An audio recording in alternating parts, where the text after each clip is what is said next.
So I'm no longer in a state of pitiful, incomprehensible demoralization.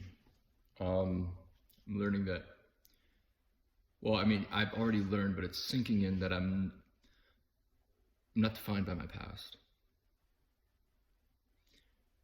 My present, however, yeah, it defines things, defines my future. I spent so much time just analyzing everything like a little narcissist, asking all the wrong questions and, having narcissistic delusions like that I was unforgivable, which is a perversion of arrogance. See, there's a fine line between sadness and self-pity, and sadness is a beautiful thing. When someone we know or love or care for dies, we have every right to grieve. That's what makes us human. But when we start feeling sorry for ourselves and we turn a funeral into a pity party and make it about us, make it about ourselves, it's just disgusting. And, that's not exactly what I want to talk about. I want to talk about like how I'm finally free and happy, free of fear and dread and self-doubt.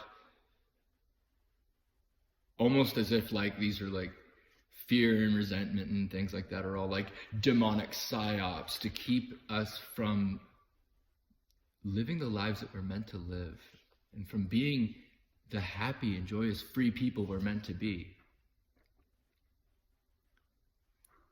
And I owe a lot to other people for this. Being happy, joyous, and free. I used to analyze myself and wonder if I was a psychopath, not even thinking for a second that wondering if I'm a psychopath in the first place is a sign that I'm not a psychopath. But I used words like gifts and blessings all the time, and I didn't know what a gift was. Like, what do I do when my grandmother gives me an ugly sweatshirt? Well, what do I do with a gift? I accept it. I accept it by honoring it. And I honor that gift by wearing that ugly sweatshirt for my grandmother. Well, what do I do with this gift of life? I honor this gift by living in a manner that honors it. All that grace, love, and forgiveness and compassion that I was seeking in my life and not realizing that I was seeking, I already had. It was up for me to accept it. I would not be alive if not for the circumstances and conditions that were completely out of my control. Completely. And if it weren't for the gifts that were completely out of my control that entered into my life. To think that I'm unforgivable is a perversion of arrogance. And these are all like delusions to keep us, almost consciously to keep us from living the lives that we're meant to live.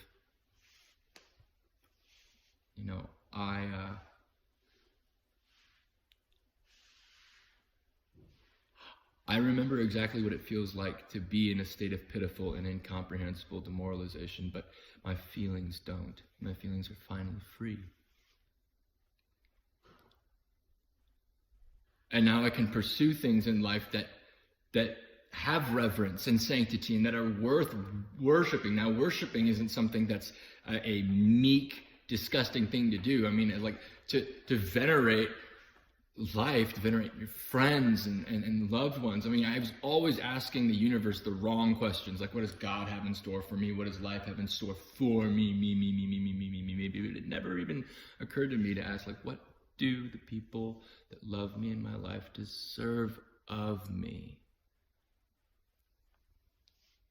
What does this life deserve of me? What do you deserve of me? What does my family deserve of me? What does my new family deserve of me? What does my business team deserve of me?